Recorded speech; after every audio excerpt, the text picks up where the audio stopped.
retornando hoje, né, às nossas videoaulas, dessa vez para ter uma aula de sociologia, beleza? Nós não havíamos ainda, né, nós não havíamos ainda retornado com os estudos de sociologia, mas chegou nossa hora, beleza, gente? Olha só, espero que vocês estejam respeitando a quarentena, né? Importante, tá certo?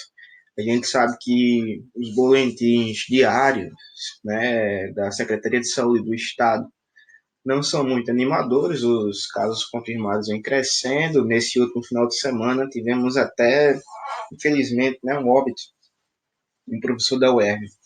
Mas enfim, espero que vocês respeitem, fiquem em casa, não entrem em contato com pessoas que não moram com vocês e tomem os devidos cuidados, né? Lavar as mãos e estar higienizando tudo que for possível. Bem,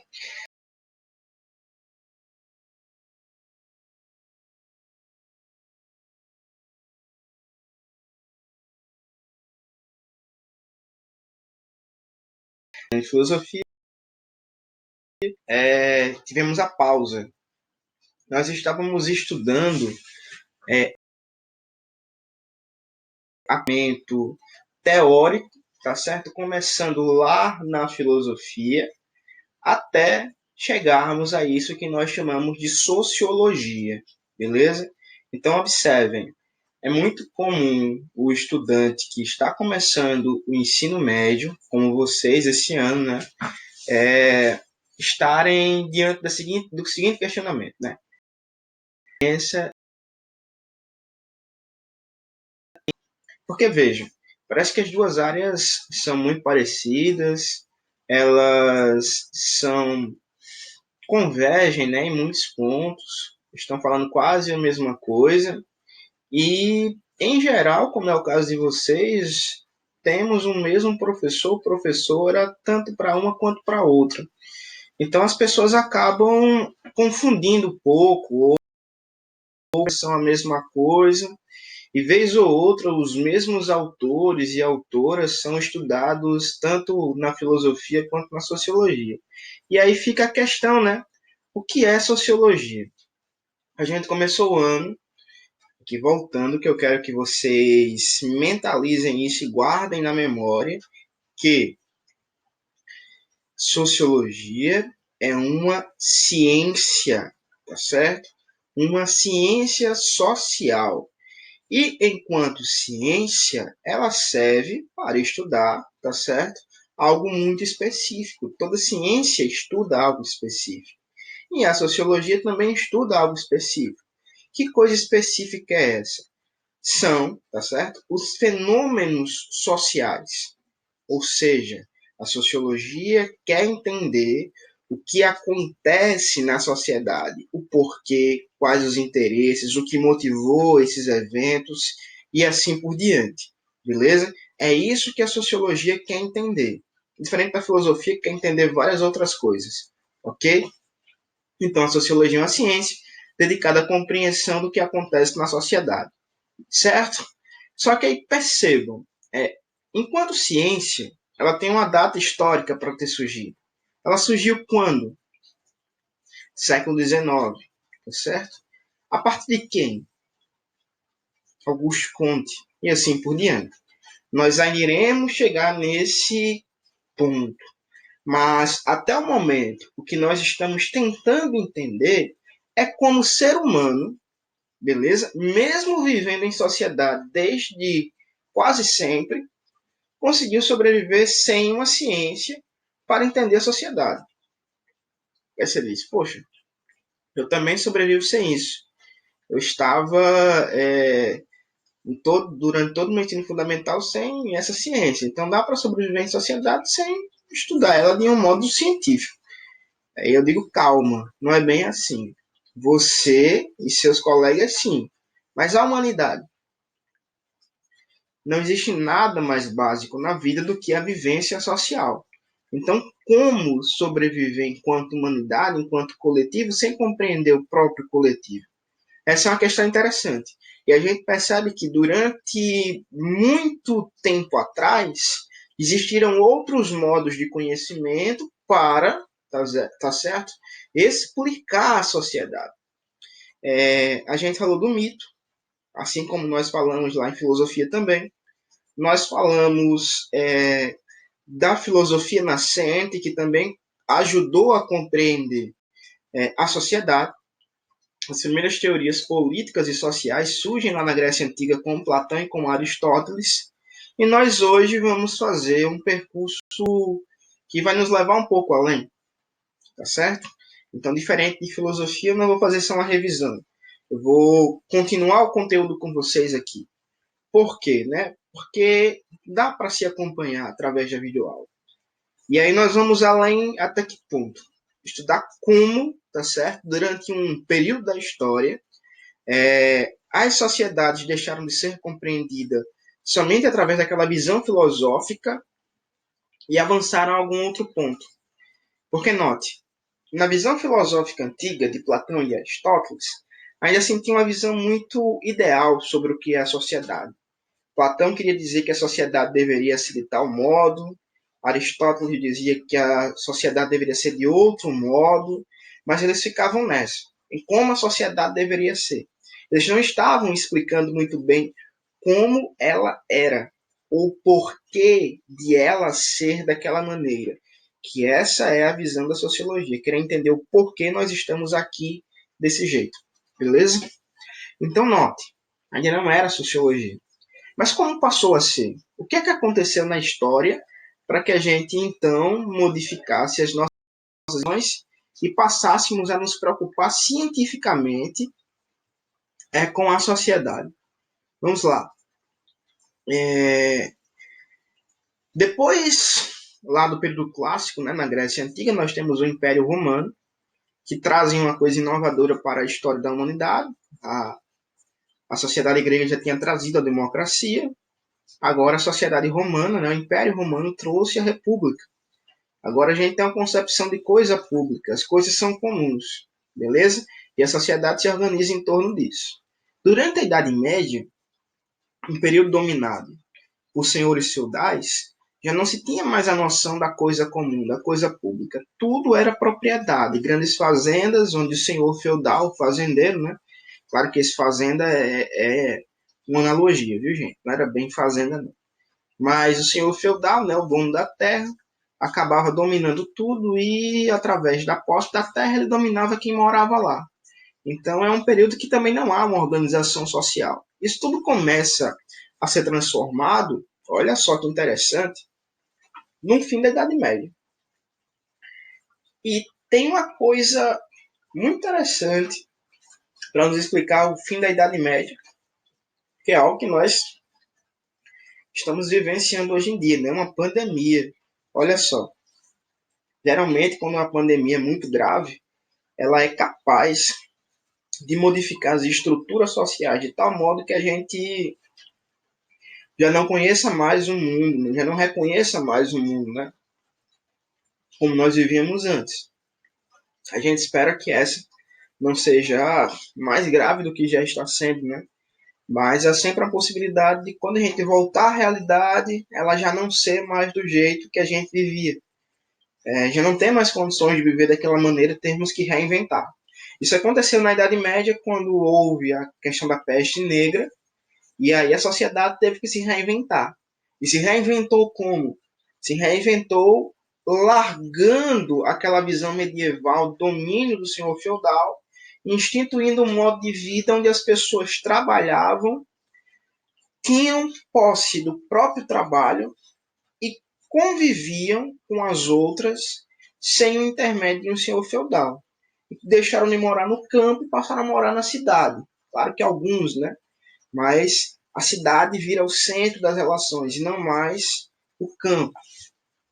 E aí, nesse período, as pessoas também abandonam, beleza? Aquela prisão ideológica à igreja e voltam a pensar teoricamente sem dar contas ou sem prestar contas à religião. E aí o que é que acontece nessa época? Acontece inovações teóricas também no campo do pensamento social. E é isso que a gente vai voltar agora à apostila, tá certo? E entender um pouco essa transformação, entender o que surgiu. A gente chama esse período histórico de renascimento. É claro que isso é uma visão bem moderna que a gente tem, julgando que a Idade Média foi a Idade das Trevas, a Idade da negação do conhecimento. Essa visão é a correta? Há controvérsias, tá certo? Há muitas controvérsias, mas os modernos olharam para lá e disseram que a Idade Média era a Idade das Trevas, a Idade da negação do conhecimento, científico inclusive, né? Bem, então chama esse período de fim da Idade Média e transição para a modernidade de Renascimento. E o que foi que existiu no Renascimento que transforma a visão do ser humano sobre a sociedade? É isso que a gente vai voltar ao livro agora e tentar compreender um pouco. Vou diminuir aqui a minha tela, como eu fiz nos outros vídeos, e a gente vai ver o livro, certo? Olha só, o renascimento e as novas formas de pensar a sociedade. Diz assim o livro: o Renascimento é o período da história da Europa que se inicia por volta do século XIV, quando, depois de quase 1000 anos de feudalismo, sociedade marcada pela propriedade rural, produção agrária e servidão, assim como pelo domínio da Igreja Católica, aqui, ó, desenvolve um novo modo de vida social com base no comércio, na vida urbana e no poder laico. Veja, a nossa sociedade é muito diferente da sociedade iniciada no Renascimento? Não muito. Vocês moram onde? Em uma cidade, em um espaço urbano, tá certo? O que é que está organizando a economia de onde a gente vive hoje? O comércio. Olha só o medo que nós estamos tendo agora com o fechamento do comércio, da economia entrar em crise e todo o resto colapsar. Se as pessoas pararem de vender e pararem de comprar, como é que o Estado, por exemplo, vai receber impostos? Como é que o Estado vai pagar um funcionário público, não um servidor público? Como é que o servidor público vai voltar a comprar no supermercado ou no comércio e fazer com que a economia ande? Então, veja, nós vivemos em uma área urbana, com a economia baseada no comércio, e o poder que é organizado politicamente hoje em dia é o poder laico, aqui na sociedade da gente. Então, veja, o modo em que a gente vive hoje em dia, no século XXI, começa no Renascimento. Daí a importância de compreender que o Renascimento explica o porquê da sociologia ter nascido, ter surgido. Da sociologia ser essa consequência histórica da modernidade. Beleza? Só tem porquê existir uma ciência para explicar a sociedade, porque ela explica um tipo de sociedade específica, que é a sociedade que surge na modernidade. Por isso que a sociologia não surgiu antes. Beleza? Então veja, além disso tudo, quando se institui essa nova ordem social, também se instituem novos modos para se explicar essa nova ordem social. As pessoas abandonam aquelas explicações religiosas que dominavam a Idade Média e centram-se, né, nas explicações racionais. Agora vejam, elas vão criar do nada um novo tipo de explicação racional para explicar a sociedade agora no Renascimento, depois de quase 1000 anos de Idade Média? Não. Eles vão se basear em um tipo de explicação racional que já existia naquela época. Qual? Aquela que veio da Grécia Antiga, lá do Platão e do Aristóteles. Então vejam, parece que eles param, né, os teóricos, durante 1000 anos, e depois de 1000 anos diz, nós precisamos voltar a pensar a sociedade como ela era pensada há 1000 anos atrás. E agora, claro, né, como eles suspenderam esse pensamento durante 1000 anos, é que eles voltam e vai também surgir a possibilidade de superar esse pensamento. E essa superação do pensamento antigo é que nos interessa quando nós estudamos o Renascimento, tentando compreender o porquê a sociologia surgiu. Como o pensamento mudou, né? no Renascimento em relação à Antiguidade. Então, note, você vai passar o seu livro aí em casa, você vai ver concepções de que os renascentistas voltaram à cultura antiga, né, principalmente a cultura grega, para romper com a Idade Média, beleza?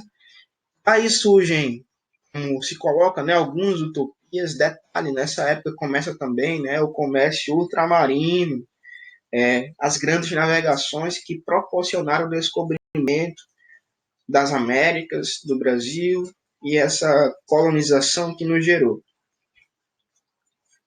Então perceba, um momento importante, viu, para a história. Mas eu vou passar porque o livro traz muitos detalhes históricos bem interessantes que vocês precisam entender, certo? Mas que não é o ponto mais importante da nossa discussão. O ponto mais importante surge aqui, ó, com um carinha chamado Maquiavel, beleza? Olha só, ele aparece aqui na página do livro interativo, página 17. Eu não lembro ao certo qual página está no livro físico, mas vocês podem pesquisar aí. Inclusive, gente, detalhe, essas aulas que nós estamos ministrando aqui, eu especificamente, são aulas que servem para que vocês anotem os pontos principais e possam também pesquisar, viu? Nos seus livros, na internet e assim por diante. Me perguntar onde mais você pode ler sobre, mas vocês precisam pesquisar e ler sobre o assunto. Não adianta só assistir a aula e pensar que está tudo resolvido. Vocês têm que ir além. Bem, por que Maquiavel é o mais importante para a nossa discussão? Porque ele é o primeiro pensador social que rompe com a história do pensamento antigo e diz, olha, como se pensava antigamente não resolve o nosso problema para explicar a sociedade, como se pensou durante a Idade Média através da religião também já não é suficiente para que a gente explique a sociedade, nós precisamos modificar o papel do pensamento teórico e dizer que precisamos pensar de modo realista. Então a gente diz que o realismo político surge com Maquiavel. E está ali o título dessa sessão, que é Maquiavel e a emergência da ciência política. Vê que a filosofia política começa a se transformar em ciência a partir de Maquiavel. Por quê? Porque Maquiavel não está tendo ideias e dizendo como a sociedade deveria ser. Pelo contrário, ele está olhando para a sociedade e explicando como ela é. E a partir, claro, de como ela é, ele está começando a propor intervenções na sociedade para, claro, né, viver melhor dentro dela. Em geral, os pensadores dizem que Maquiavel foi o cara que utilizou como lema, né, da sua atitude política a velha frase: os fins justificam os meios. Isso não é bem verdade, tá certo, gente? O pensamento de Maquiavel era um pensamento mais republicano, no sentido de que ele queria descobrir meios para fazer com que a política, de fato, funcionasse para o bem comum. Claro que o seu ponto de vista, bem realista para a época, serviu de modo, né, a trazer uma visão autoritária. Mas isso a gente entende depois, durante o ensino médio. O que vocês precisam compreender em Maquiavel até o momento e até o fim dessa aula é: ele foi a peça-chave para se mudar toda a compreensão social tida desde a antiguidade até a Idade Moderna, ou o início da Idade Moderna. Por quê? Porque ele disse: não precisamos mais inventar teorias para dizer como a sociedade deveria ser. Precisamos olhar realisticamente para ela. Tá certo? Então, eu vou parar por aqui hoje. Dar algumas questões lá no gestor escolar que vocês vão responder através dessa aula, da leitura e de pesquisas. E através dessas questões, vocês vão pesquisar um pouco mais sobre esse conteúdo e a gente vai voltar a conversar sobre ele na aula que vem, seja ela já presencial ou seja por aqui. Mas até o momento, ficamos por aqui. Maquiavel como esse ponto de ruptura. Ok, gente? Boa semana para todos e todas.